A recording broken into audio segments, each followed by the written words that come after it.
Nous étions donc au Geek Days de Rennes, au Geek Days de Rennes ce week-end des 25 et 26 septembre 2021 pour y rencontrer Julien Pelletier, fondateur et directeur général de Japanime.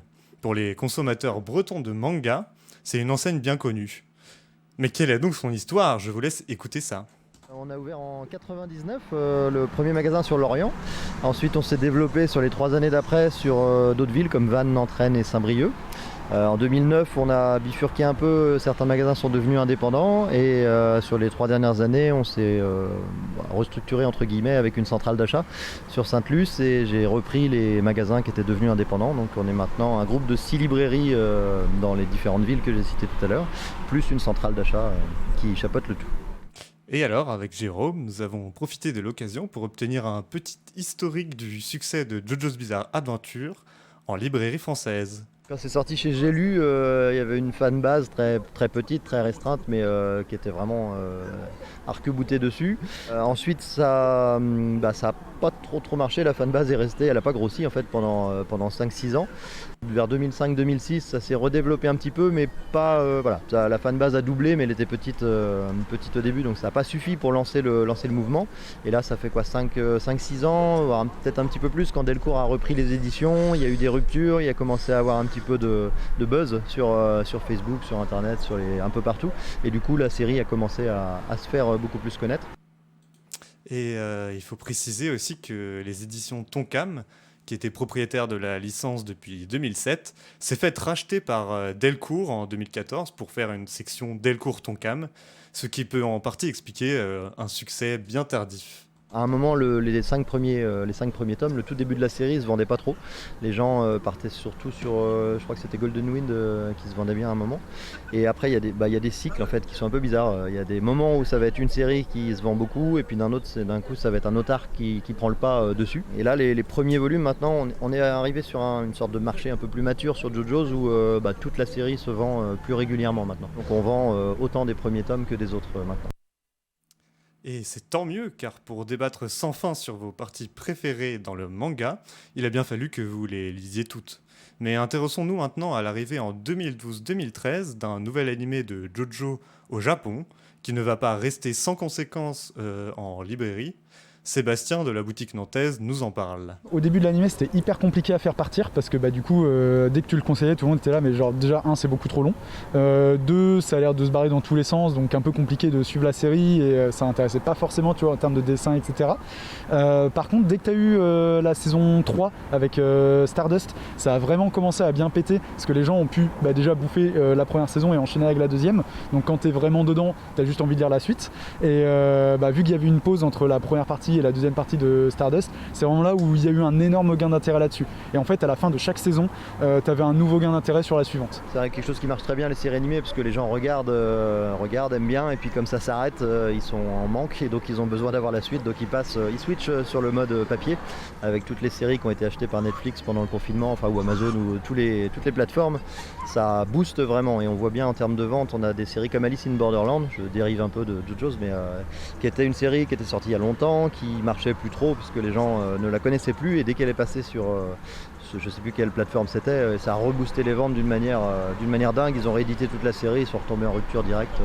Dès que la série t'atteignait la fin d'une partie, la suivante était en rupture dans la foulée, sur tous les premiers volumes, parce que les éditeurs n'avaient pas forcément prévu la quantité nécessaire en réimpression.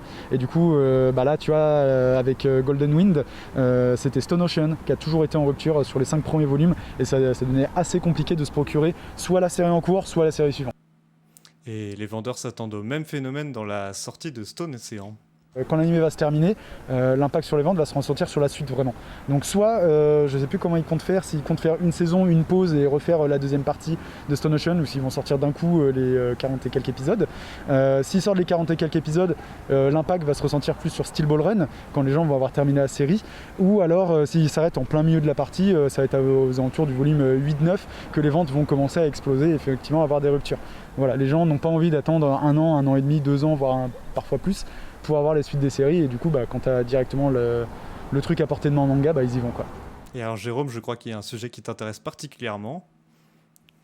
Oui, alors c'est le sujet de la classification puisqu'on avait cette team de Japanime sous la main, on en a profité pour leur poser des questions sur la classification en France de ces mangas, puisqu'au Japon, ils n'ont pas le même regard entre shonen et seinen, et on sait très bien que JoJo, c'est quand même une œuvre qui est assez crue et sombre à certains moments.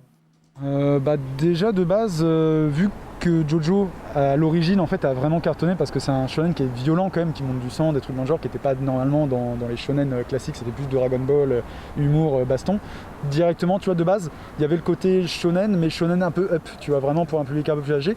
Nous, on les a laissés en shonen, peu importe que ce soit le début, la fin, tu vois, genre on a mis toute la série en shonen, et au final, ça correspond à une tranche d'âge qui va plutôt faire du seinen au final, ou alors maintenant, grâce à l'animé, ça touche des un peu plus jeunes, mais tu vois, genre on tape rarement sous les 14-15 ans. Si on le passait en seinen, ça toucherait plus la cible effectivement de ça. Mais le fait que ça ait changé de magazine, que ça ait changé de truc, j'ai pas l'impression que ça ait spécialement changé l'ambiance en elle-même, tu vois, ça n'a pas d'un chapitre à l'autre ou d'une partie à l'autre, il n'y a pas eu vraiment de step-up hyper énervé dans la violence ou dans le propos qui fasse que on sépare les parties. Donc on a vraiment tout laissé en shonen. Et ça, c'est très intéressant parce que pourtant, la 7e partie sur laquelle nous portons notre attention ce soir, elle est empreinte de grands changements dans la saga JoJo, et elle n'a pas tout de suite bénéficié d'une grande reconnaissance. Mais ça ne semble pas être pour des raisons de classification. Ça a été assez compliqué parce que à la base Jojo était chez J'ai lu et du coup les 4 premières parties étaient sorties chez une autre maison d'édition. Delcourt Tonkam, quand ils ont racheté ça, ils ont sorti du coup la partie 5 et 6, et en fait quand ils ont commencé à sortir Steel Ball Run, ils ont sorti en même temps les premières parties de Jojo qui n'existaient plus du coup. Et donc en fait tu avais des volumes de Jojo partie 2, 3, 4 qui sortaient pendant que les Steel Ball Run sortaient. Donc pour faire la série c'était assez compliqué vu que tu n'avais pas encore l'animé, vu que les gens du coup soit ils commençaient Jojo avec les premières parties mais du coup ne pouvaient pas dire Steel Ball Run comme il manquait des parties tout simplement, ou alors tu avais les gens qui avaient fait J'ai lu et qui ont pu passer directement à ça. Donc en fait c'était assez compliqué de faire partir Steel Ball au début, ou même vu que ça tranche pas mal avec la partie 6, fallait présenter limite comme une nouvelle série. Changement de magazine et de cible éditoriale en passant du Shonen Jump à l'Ultra Jump au Japon.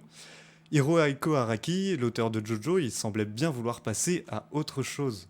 Et en fait, quand tu regardes, je crois que c'est le premier volume ou le deuxième de Steel Ball Run, il indique qu'il voulait arrêter de faire du JoJo Bizarre Adventure. Il s'est resservi un peu de son univers, de son character design, de son ambiance, pour justement garder quelque chose d'assez propre. Et en fait, directement, il s'est rendu compte qu'en fait, il voulait continuer de faire ça. Et en fait, c'est pour ça qu'il a rajouté des stands, et il le marque au début dans la préface justement du bouquin, en disant je pense pas qu'une œuvre est isolée des autres, et du coup, en fait, je la rattache au reste. Et le sujet s'étend aussi, mon cher Jérôme, comme pour tous les mangaka dessinateurs de séries longues, sur la perception du style graphique par les lecteurs les plus anciens. En fait, son style, il évolue, il se peaufine, il s'affine, il devient de plus en plus clair. Et en fait, quand tu arrives justement sur les derniers volumes, t'as quasiment pas vu cette évolution parce qu'en fait, ça s'est fait tout au long des parties. Un peu comme quand tu prends le début d'une série longue ou n'importe quoi et que tu regardes le premier volume, tu le lis, tu regardes le dernier, tu reprends le premier, en fait, tu reconnais quasiment... pour beaucoup, tu reconnais pas en fait le dessin de l'auteur tellement il a évolué. Du coup, si vraiment tu commences par le début, quand tu arrives à la partie 7, t'as pas eu l'impression qu'il y a eu cette évolution. Par contre, quand tu prends le premier volume après avoir terminé la partie 4 ou n'importe quoi, tu vois déjà qu'il y a un changement. Et je pense qu'en fait, les gens qui découvrent JoJo maintenant, s'ils découvrent par l'animé, effectivement, ça va peut-être être un peu dur de passer sur le début du manga parce que effectivement, t'as le côté un peu vieux comme je disais, un peu à la Kuto no Ken ou ce genre de truc. Mais par contre, si tu commences avec le bouquin, t'es pas surpris et du coup tu t'habitues à ça et ça évolue avec l'œuvre au fur et à mesure et ça passe tout seul. Alors du coup cette évolution, ça fait que la série elle est très riche, mais pour un vendeur au final, comment est-ce qu'on peut conseiller à Japanime des lecteurs qui ne connaissent pas JoJo par exemple ?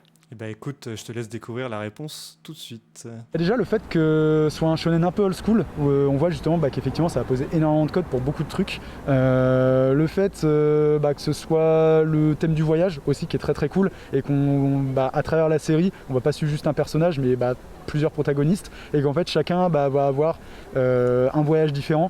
Justement le changement de rythme avec d'un coup on va avoir la traversée du monde avec Stardust et qu'après on va passer à Diamonds Unbreakable où tout va se passer dans une seule et même ville mais le voyage est toujours présent dans cette ville là en fait. Et c'est vraiment ça qui est très intéressant, le fait que peu importe justement le pays, le thème ou quoi, il va réussir à rendre ça intéressant. On a beaucoup de clients déjà qui ont lu beaucoup de shonen, qui cherchent des histoires un petit peu plus originales dans le alors, dans l'histoire comme dans le graphisme, parce que le graphisme de JoJo's est quand même très marqué et très intéressant. Et du coup, c'est intéressant pour des gens qui ont lu beaucoup de choses, qui cherchent des choses différentes et qui sont ouverts à ça. Voilà, ça permet de basculer dessus.